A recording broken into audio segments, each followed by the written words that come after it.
Hello everyone, we're gonna cook a one-pot meal today using hamburger and using some onion and some potatoes and some broccoli. I think you'll enjoy it.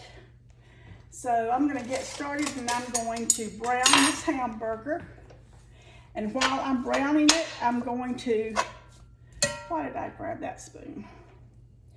While I'm browning it, I'm going to cut the onion up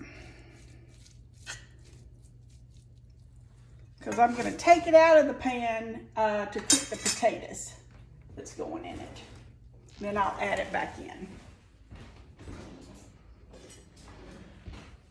I hope you're doing great today. We have snow in South Carolina. Can you believe that? So, of course, my husband's out driving in it. I'm an introvert, so I'm at home almost 99% of the time. But I thought I would share this recipe with you. So I'm just cutting up this onion. Get that where you can see. I hope you can see. Yep. So cutting up the onion. And I'm going to put a whole onion in it.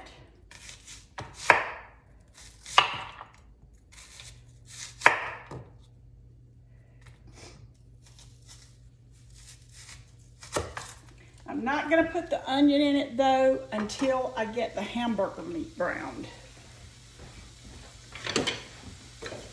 I'm going to actually saute the onions separately, and then I put all of this back together in the pan. So don't know, is it really a one-pan dish? Yeah. Yes, because I'm just putting it in some little containers to the side that'll go in the dishwasher.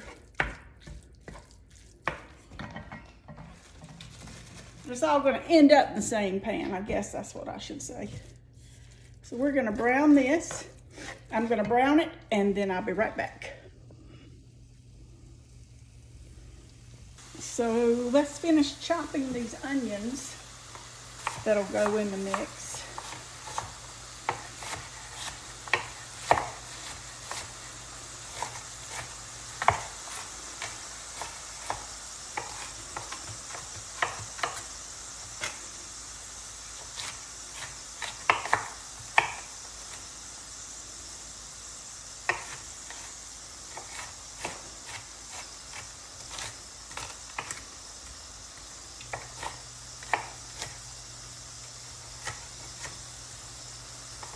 So you can see it's just going to be a rough chop. Stir our hamburger just a little.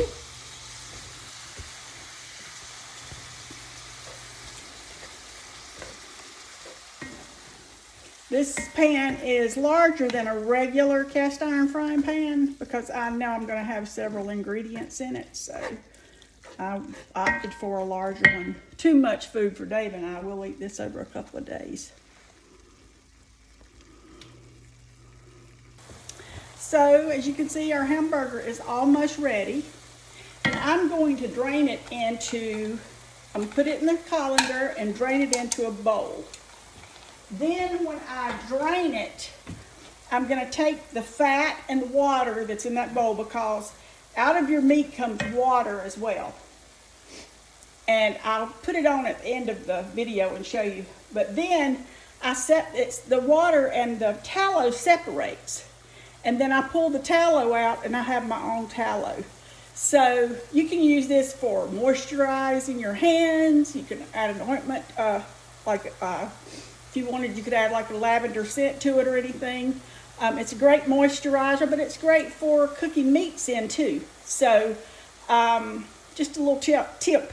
You don't have to pay for tallow. You can make your own. So I'm going to show you the process, okay, in this video. Okay, so this is done. I'm going to drain it, and I'll be right back. Okay, I'm back, and I'm going to now put some bacon grease in. We don't buy bacon grease here, we buy bacon. And then I take the fat renderings after I don't fry it, I put it in the oven. I take the fat renderings after it's fried, and I pour it in a jar and save it. And it saves like indefinitely.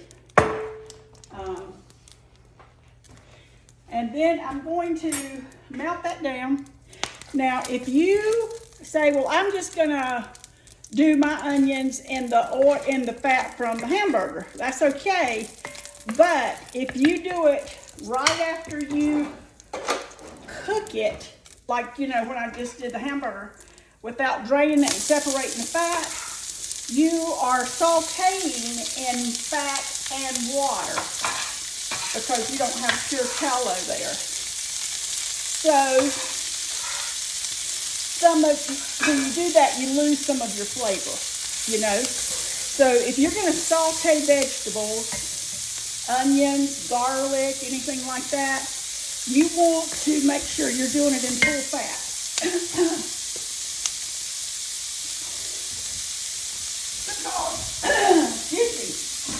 Because the water evaporates, and with the water goes some of your flavor. Just a little tip. Now, I'm not going to cut up garlic today, but I am going to put a little in here. You can buy it in these little jars. Now, this jar of garlic would last me for a year. My husband's been in it. I just bought it. He uses it like by the tablespoon full in his dishes. I don't like it to overpower the meal. I like to just enjoy it. Now, what I'm doing now is caramelizing the onions because they'll get soft. They're going to reduce some of that flavor into the oil, and it's going to flavor your dish. Don't be too, in a hurry when you're doing this. It doesn't take long, but give it just a couple of minutes, and you'll see they're starting to change color. You're going to hear my husband come in the door in just a minute, because I just heard his truck horn. So, and you can see that that looks nice. They're doing good. The evaporation's coming from the onions, the water in the onions for the most part. You're going to get some evaporation of your grease, but when you cook with a certain fat, like an animal fat, you want to make sure it's all animal fat as possible. It's just a little tip. I mean, people might disagree with me, which wouldn't be the first time, but I just think when you're messing with fat, do pure fat. It's good for you.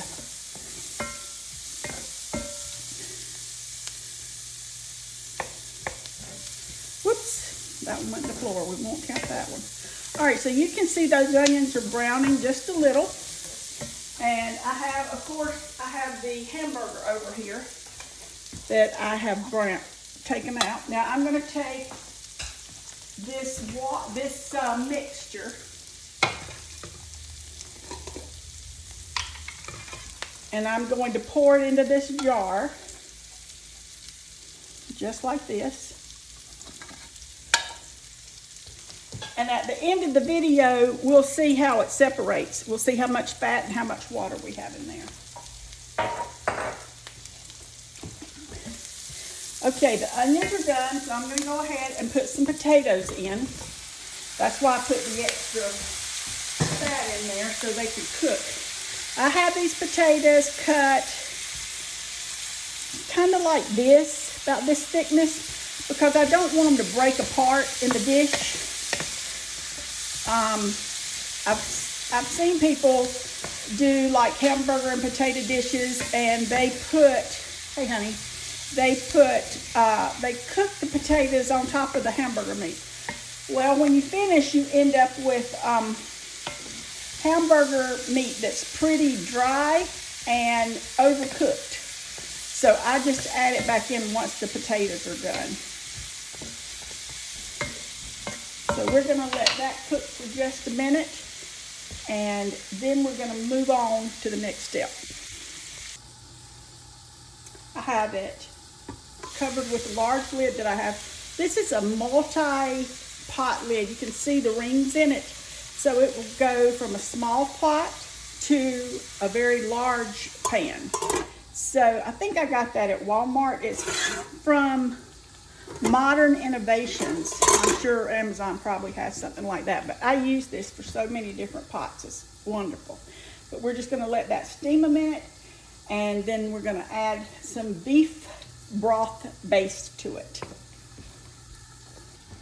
Okay, we've got some bacon grease in there, and now we're going to add a little bit of beef broth.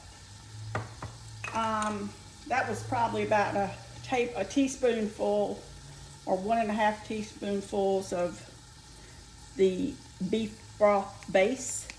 I get this at Walmart's, Orrington Farms.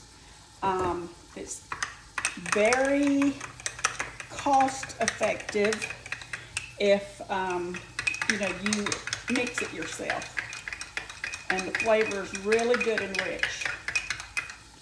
So I'm going to infuse these potatoes with a little bit of the beef broth, and it will also infuse the next item that I'm going to put in there, which is frozen broccoli. Now you could put green beans, you could put any vegetable that you like. If you have a certain, if you have beans you like, or any sort of beans, cabbage, whatever you like. Dave likes broccoli, so I'm just gonna add a little broccoli to this. And the broccoli is going to get done, and it's going to actually pick up some of that beef broth flavor as well.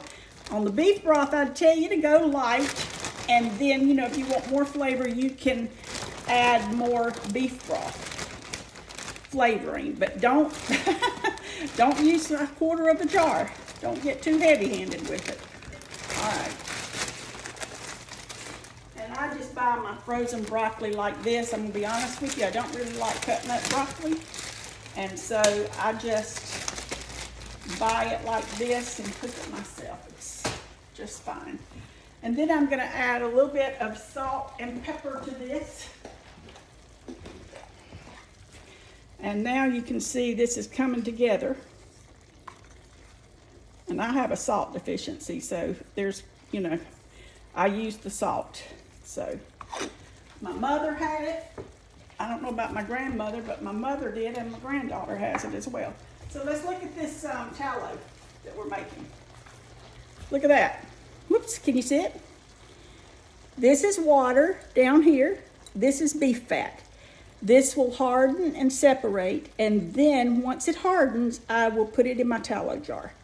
But just like that, you have instant tallow that you derived from the meat you cook, because they add fat. They add the beef fat to it. So when they grind it or, make the hamburger. So, if you try to buy tallow, it's like $20 a jar. You don't have to do that. You already have it. You just have to separate it out. Okay, so we're gonna let this cook.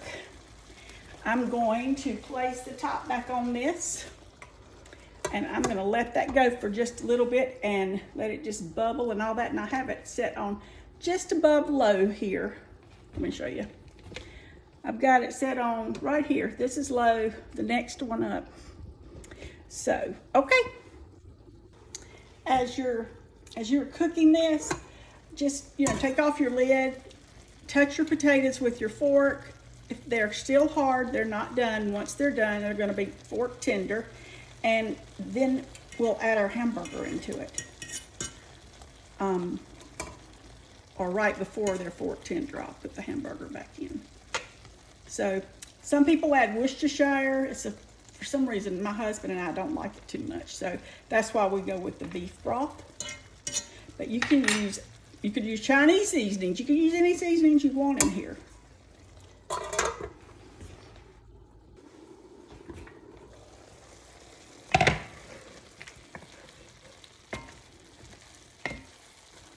Just gonna move things around a little.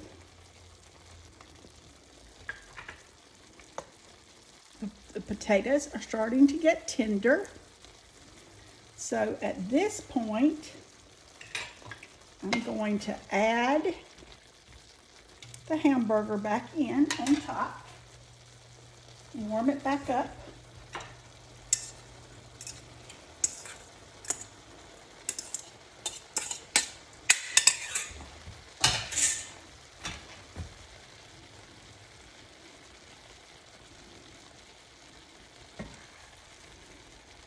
Whoops, there I go, making a mess.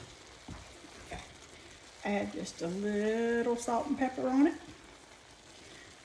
because I like that meat to be a little salty. And you do the salt and pepper amount that you like, you know. Just gonna let you see the little tallow again. Look at all that tallow we're gonna get. Gonna put the lid on it, and I'm gonna be back with our last ingredient. Okay, I mean, this has been really quick. I probably haven't worked on this meal 30 minutes. Now we're just gonna, you can see the potatoes are coming apart. I used a gold potato. I really like the sweet flavor of the gold potatoes. In it, you can see the broccoli's tender without being torn up. So we're gonna put our last little bit. Now we could have put pasta in here and spaghetti sauce and broccoli and mozzarella cheese and hamburger. You know, you can change this thing up so many different ways. This is just a basic way that you might enjoy. And I tasted a little bit of it earlier when I was checking the potatoes. And it is oh so good. Because look, it has sucked in some of that beef flavor from that beef broth. You got the onions and the garlic in there. So that's gonna melt down and we're gonna call it done. I hope you try this and I hope you enjoy it. I'll be back later and show you how to get that tallow out of that jar. And I'm gonna serve it with a piece of this sourdough bread that I made yesterday. I make us 2 loaves every week. So if you're interested in learning about sourdough, put it in the comments and I'll start adding some videos about sourdough as well.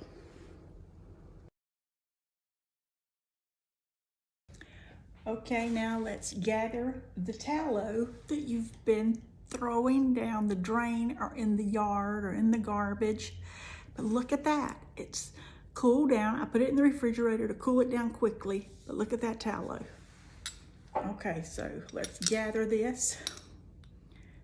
So it separates pretty easily. But I just take a small spoon and I go in there on the top of the, right above. You see I'm going right, just right to that line, but not into it.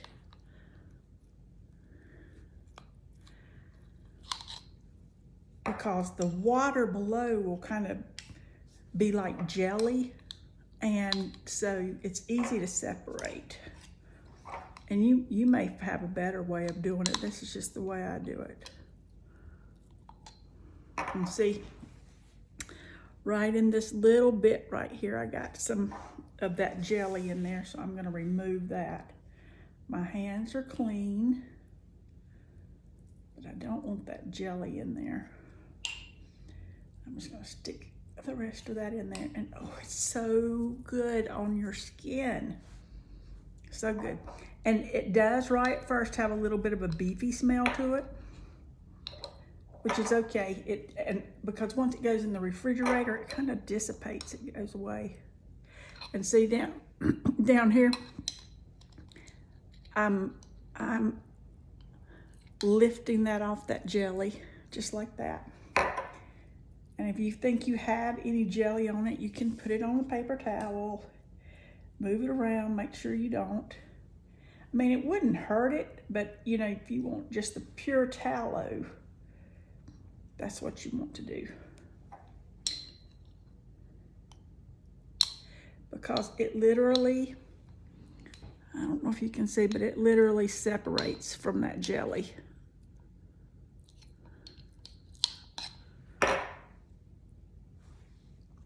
Then I just take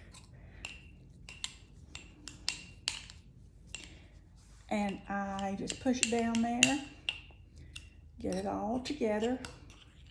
And like if I don't use this quick enough, it'll all be put in a larger jar, like I have my bacon grease, but this is really great. The Mennonites use tallow for,